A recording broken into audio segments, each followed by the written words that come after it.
कक्षा 12 समाजशास्त्र अध्याय 4 ग्रामीण समाज में विकास एवं परिवर्तन का शेष भाग। स्वतंत्रता के बाद ग्रामीण समाज में परिवर्तन। स्वातंत्रोत्तर काल में ग्रामीण क्षेत्रों में सामाजिक संबंधों की प्रकृति में अनेक प्रभावशाली रूपांतरण हुए। विशेषतः उन क्षेत्रों में जहां हरित क्रांति लागू हुई। ये बदलाव थे गहन ग्रीष्मकालीन कृषि मजदूरों की बढ़ोतरी, भुगतान में सामान अनाज के स्थान पर नगद भुगतान, पारंपरिक बंधनों में शिथिलता अथवा भूस्वामी एवं किसान या कृषि मजदूर, जिन्हें बधुआ मजदूर भी कहते हैं, के मध्य पुश्तैनी संबंधों में कमी होना, मुक्त दिहाड़ी मजदूरों के वर्ग का उदय, भूस्वामियों जो अधिकतर प्रबल जाति के होते थे तथा कृषि मजदूरों के अधिकतर निम्न जातियों के मध्य संबंधों की प्रकृति में परिवर्तन का वर्णन समाजशास्त्री जॉन ब्रेमेन ने संरक्षण से शोधन की ओर बदलाव में किया। ब्रेमेन 1974 ऐसे परिवर्तन तमाम क्षेत्रों में हुए जहां कृषि का व्यापारीकरण अधिक हुआ, अर्थात जहां फसलों का उत्पादन मूल रूप से बाजार में बिक्री के लिए किया गया। मजदूर संबंधों का यह बदलाव कुछ विद्वानों द्वारा पूंजीवादी कृषि की ओर एक बदलाव के रूप में देखा जाता है, क्योंकि पूंजीवादी उत्पादन व्यवस्था उत्पादन के साधन इस मामले में भूमि तथा मजदूरों के पृथकीकरण तथा मुक्त दिहाड़ी मजदूरों के प्रयोग पर आधारित होता था।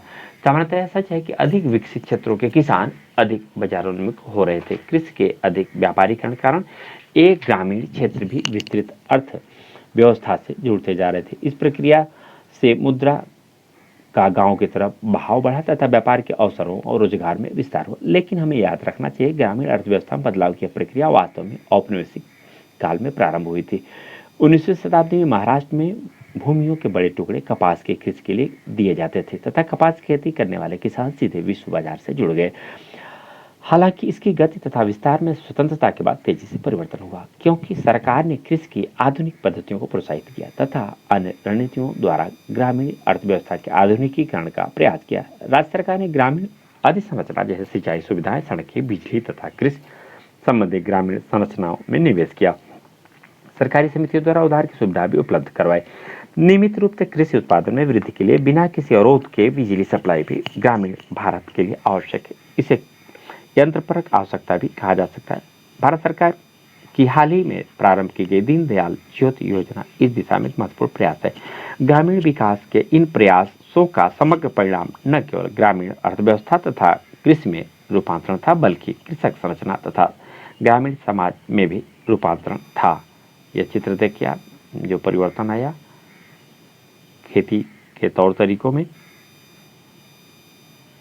समस्त सामग्री एनसीईआरटी से हमने लिया है, हम उनके आभारी हैं। अलग अलग देशों में अलग अलग तरह की खेती है और अलग अलग स्थिति। 1960 व 1970 के दशक में कृषि विकास द्वारा ग्रामीण सामाजिक संरचना को बदलने वाला एक तरीका, नई तकनीक अपनाने वाले मध्यम तथा बड़े किसानों की समृद्धि, इसकी चर्चा पूर्व के भाग में की गई। अनेक कृषि संपन्न जैसे तटीय आंध्र प्रदेश, पश्चिमी उत्तर प्रदेश, मध्य गुजरात में प्रबल जातियों के संपन्न किसानों ने कृषि से होने वाले लाभ को अन्य प्रकार के व्यापारों में निवेश करना प्रारंभ कर दिया। विविधता की इस प्रक्रिया से नए उद्यमी समूहों का उदय हुआ, जिन्होंने ग्रामीण क्षेत्रों से इन विकासशील क्षेत्रों के बढ़ते कस्बों की ओर पलायन किया, जिससे नए क्षेत्रीय अभिजात वर्गों का उदय हुआ, जो आर्थिक, आप ये देखें जो परिवर्तन आए कृषि कार्यों में, उसका यह चित्र। राजनीतिक रूप से प्रबल हो गए। वर्ग संरचना के इस परिवर्तन के साथ ही ग्रामीण तथा अर्धनगरीय क्षेत्रों में उच्च शिक्षा का विस्तार, विशेषतः निजी व्यावसायिक महाविद्यालयों की स्थापना से नव ग्रामीण अभिजात वर्ग द्वारा अपने बच्चों को शिक्षित करना संभव हुआ, जिनमें से बहुतों ने व्यावसायिक तथा श्वेत वस्त्र व्यवसाय अपनाए अथवा व्यापार प्रारंभ कर नगरीय मध्य वर्गों के विस्तार में योगदान दिया। इस प्रकार त्वरित कृषि विकास वाले क्षेत्रों में पुराने भूमि अथवा कृषि समूह का समेकन हुआ, जिन्होंने स्वयं को एक गतिमान उद्यमी ग्रामीण नगरीय प्रबल वर्ग के रूप में परिवर्तित कर लिया। लेकिन अन्य क्षेत्रों जैसे पूर्वी उत्तर प्रदेश, बिहार में प्रभावशाली भू सुधारों का अभाव, राजनीतिक गतिशीलता तथा पुनर्वितरण के साधनों के कारण वहां तुलनात्मक रूप से कृषक संरचना तथा अधिकांश लोगों की जीवन दशाओं में थोड़े बदलाव हुए।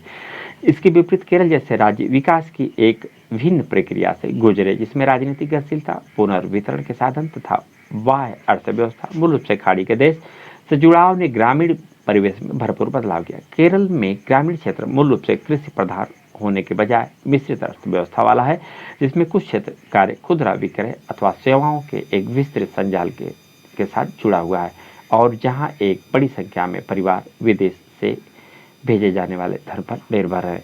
आप यह देखें, कृषि व्यवस्था में बदलती हुई तकनीक।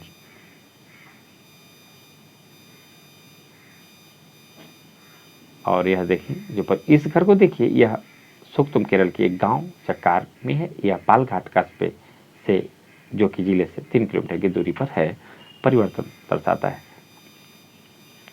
मजदूरों का संचार, सर्कुलेशन या प्रसार।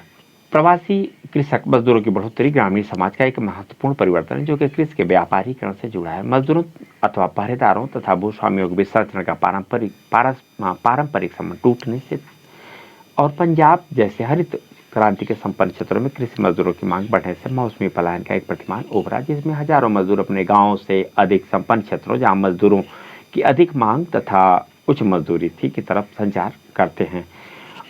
1990 के दशक के मध्य से ग्रामीण क्षेत्रों में बढ़ती असमानताएं, जिन्होंने अनेक गृहस्थियों को स्वयं को बनाए रखने के लिए बहुस्तरीय व्यवसायों को सम्मिलित करने पर बाध्य किया, से भी मजदूर पलायन करते हैं। जीवन व्यापार की रणनीति के तौर पर पुरुष समय समय पर काम, अच्छी मजदूरी की खोज में अप्रवास कर जाते हैं, जबकि स्त्रियां व बच्चों को अक्सर गांव में बुजुर्ग माता पिता के साथ छोड़ दिया जाता है। प्रवसन करने वाले मजदूर मुख्यतः सूखाग्रस्त, कम उत्पादकता वाले क्षेत्रों से आते हैं।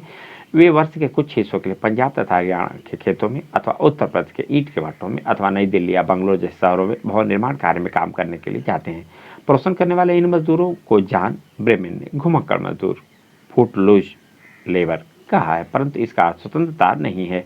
इसके विपरीत ब्रेमेन का अध्ययन बताता है कि भूमिहीन मजदूरों के पास बहुत से अधिकार नहीं होते, जैसे उन्हें अक्सर न्यूनतम मजदूरी भी नहीं दी जाती।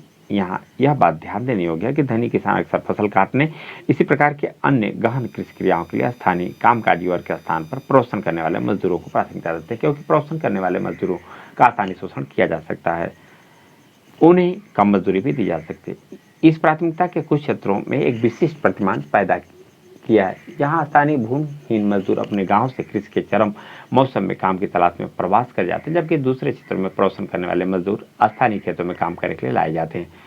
यह प्रतिमान विशेषतः गन्ना उत्पादित क्षेत्रों में पाया जाता है। प्रवसन तथा काम की सुरक्षा के अभाव से इन मजदूरों की कार्य तथा जीवन दशाएं खराब हो जाती हैं। मजदूरों के बड़े पैमाने पर संचार से ग्रामीण समाज दोनों ही भेजने वाले तथा प्राप्त करने वाले क्षेत्रों पर अनेक महत्वपूर्ण प्रभाव पड़े, जैसे निर्धन क्षेत्रों में जहां परिवार के पुरुष सदस्य वर्ष का अधिकतर हिस्सा गांव के बाहर काम करने में बिताते हैं, कृषि मूल रूप से एक महिलाओं का कार्य बन गया है। महिलाएं भी कृषि मजदूरों के मुख्य स्रोत के रूप में उभर रही हैं, जिसमें कृषि मजदूरों का ही महिलाकरण हो रहा है। महिलाओं में असुरक्षा अधिक है, क्योंकि वे सामान्य कार्य के लिए पुरुषों से कम मजदूरी पाती। अभी हाल तक सरकारी आंकड़ों में कमाने वालों तथा मजदूरों के रूप में महिलाएं मुश्किल से नजर आती थी, जबकि महिलाएं भूमि पर भूमिहीन मजदूर तथा कृषक के रूप में श्रम करती हैं। मौजूदा पितृवंशी नातेदारी व्यवस्था तथा अन्य सांस्कृतिक व्यवहार जिनसे पुरुष के अधिकारों का हित होता है, आमतौर पर महिलाओं को भूमि के स्वामित्व से पृथक रखता है। भूमंडलीकरण, उदारीकरण तथा ग्रामीण समाज। उदारीकरण की नीति, जिसका अनुसरण भारत 1980 के दशक के उत्तरार्ध से कर रहा है, का कृषि तथा ग्रामीण समाज पर बहुत महत्वपूर्ण प्रभाव पड़ा है। इस नीति के अंतर्गत विश्व व्यापार संगठन WTO में भागीदारी होती है, जिसका उद्देश्य अधिक मुक्त अंतर्राष्ट्रीय व्यापार व्यवस्था है, जिसमें भारतीय बाजारों को आयात हेतु खोलने की आवश्यकता है। दशकों तक सरकारी सहयोग और संरक्षित बाजारों के बाद भारतीय किसान अंतर्राष्ट्रीय बाजार से प्रतिस्पर्धा हेतु प्रस्तुत हैं। जैसे हम सभी ने आयातित फलों तथा अन्य खाद्य सामग्री को अपने स्थानीय बाजारों में देखा है, ये वे वस्तुएं हैं जो कुछ वर्ष पूर्व तक आयात प्रतिबंध कारण उपलब्ध नहीं थी। हाल ही में भारत ने गेहूं के आयात का भी फैसला किया, जो कि एक विवादास्पद फैसला था, जिसने खाद्यान्न में आत्मनिर्भरता की पूर्ण नीति को पलट दिया। साथ ही जो स्वतंत्रता के बाद के प्रारंभिक वर्षों में अमेरिका के खाद्यान्न पर हमारी निर्भरता की घट स्मृत कराता है। ये कृषि के भूमंडलीकरण की प्रक्रिया अथवा कृषि को विस्तृत अंतर्राष्ट्रीय बाजार में सम्मिलित किए जाने के संकेत हैं। वह प्रक्रिया जिनका किसानों और ग्रामीण समाज पर सीधा प्रभाव पड़ा है, जैसे पंजाब और कर्नाटक जैसे कुछ क्षेत्रों में किसानों ने बहुराष्ट्रीय कंपनियां जैसे पेप्सी, कोक से कुछ निश्चित फसलें जैसे टमाटर और आलू उगाने की संविदा दी गई, जिन्हें ये कंपनियां उनसे प्रसंस्करण अथवा निर्यात हेतु खरीद लेती हैं। जैसे संविदा खेती पद्धति में कंपनियां उगाई जाने वाली फसलों की पहचान करती हैं, बीज तथा अन्य वस्तुएं निवेश के रूप में उपलब्ध कराती हैं। साथ ही जानकारी तथा अक्सर कार्यकारी पूंजी भी देती हैं। बदले में किसान बाजार की ओर से आश्वस्त रहता है, क्योंकि कंपनी पूर्व निर्धारित तय मूल्य पर उपज के क्रय का आश्वासन देती है। संविदा खेती कुछ विशिष्ट मदों जैसे फूल, कटफ्लावर, अंगूर, अंजीर तथा अनार जैसे फल, कपास तथा तिलहन के लिए आजकल बहुत सामान्य है। जहाँ संविदा खेती किसानों को वित्तीय सुरक्षा प्रदान करती हैं, वहीं यह किसानों के लिए अधिक असुरक्षा भी बन जाती है, क्योंकि वे अपने जीवन व्यापार के लिए इन कंपनियों पर निर्भर हो जाते हैं। निर्यातोन्मुख उत्पाद जैसे फूल और खीरे हेतु संविदा खेती का अर्थ यह भी है कि कृषि भूमि का प्रयोग खाद्यान्न उत्पादन से हटकर किया जाता है। संविदा खेती का समाजशास्त्री महत्व यह है कि यह बहुत से व्यक्तियों को उत्पादन प्रक्रिया से अलग कर देती है तथा उनके अपने देशी कृषि ज्ञान को निरर्थक बना देती है। इसके अतिरिक्त संविदा खेती मूल रूप से अभिजात मदों का उत्पादन करती है। चूंकि यह अक्सर खाद्य तथा कीटनाशक का उच्च मात्रा में प्रयोग करते हैं, इसलिए यह बहुधा पर्यावरणीय दृष्टि से असुरक्षित नहीं होती। कृषि के भूमंडलीकरण का एक अन्य तथा अधिक प्रचलित पक्ष बहुराष्ट्रीय कंपनियों का इस क्षेत्र में कृषि मदों जैसे बीज, कीटनाशक तथा खाद के विक्रेता के रूप में प्रवेश है। पिछले दशक के आसपास से सरकार ने अपने कृषि विकास कार्यक्रम में कमी की है तथा कृषि विस्तार एजेंटों का स्थान गांव में बीज, खाद, कीटनाशक कंपनियों के एजेंटों से ले लिया। ऐसे एजेंट अक्सर किसानों के लिए नए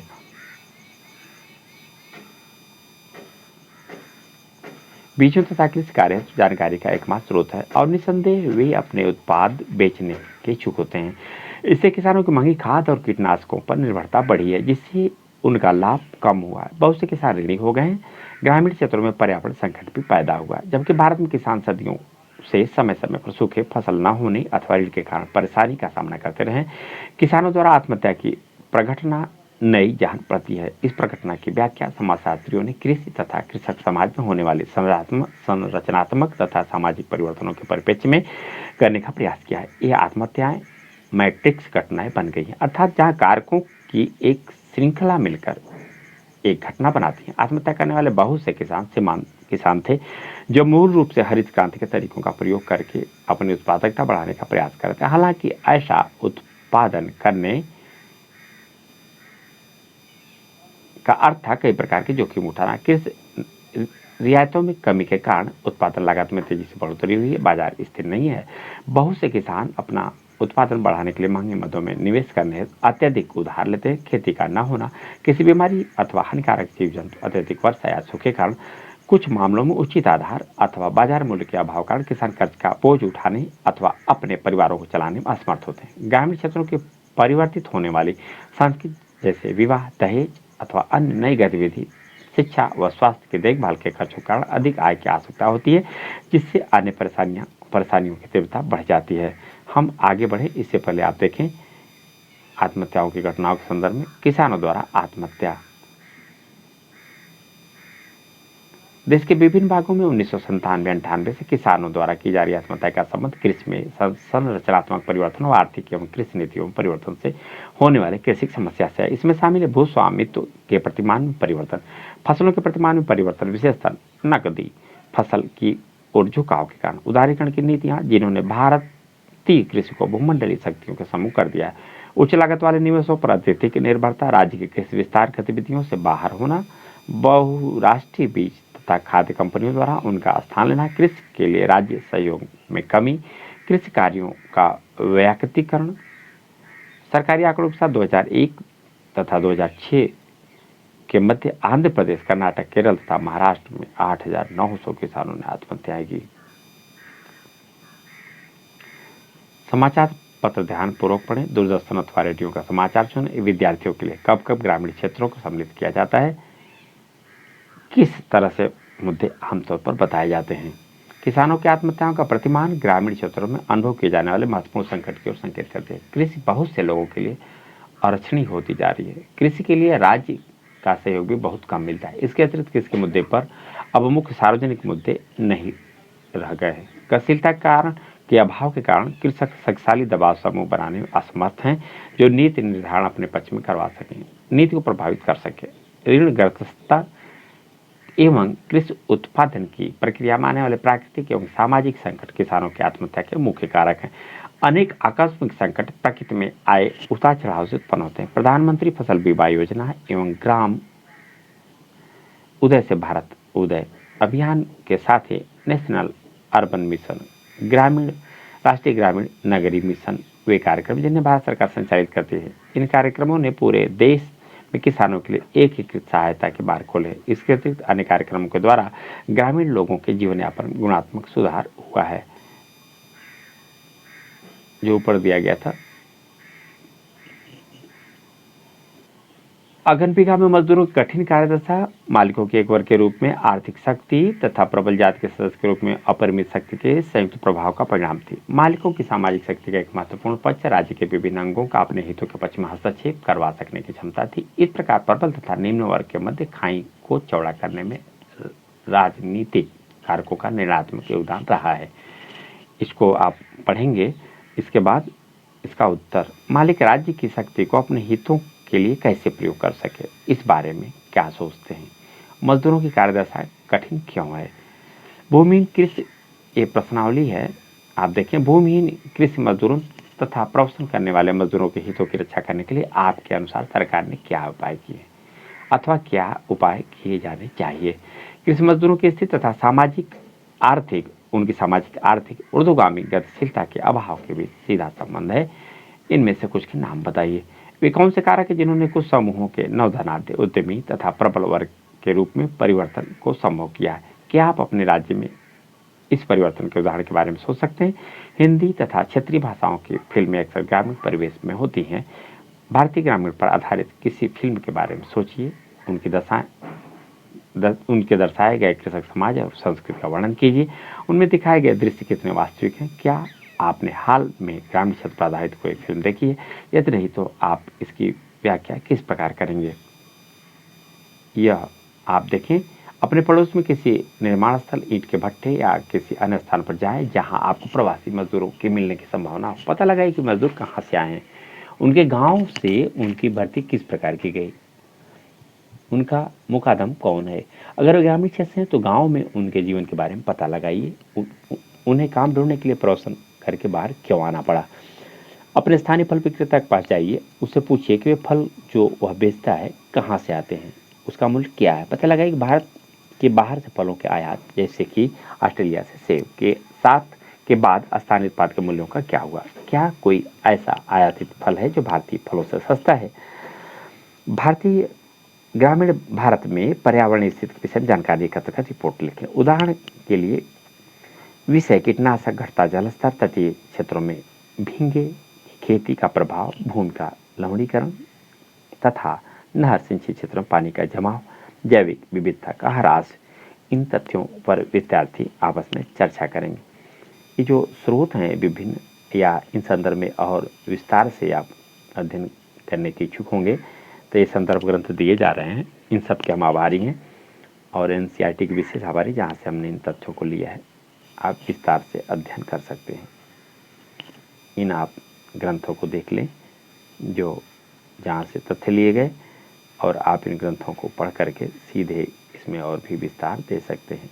इसी के साथ ग्रामीण समाज में विकास एवं परिवर्तन का यह चैप्टर पूर्ण होता है।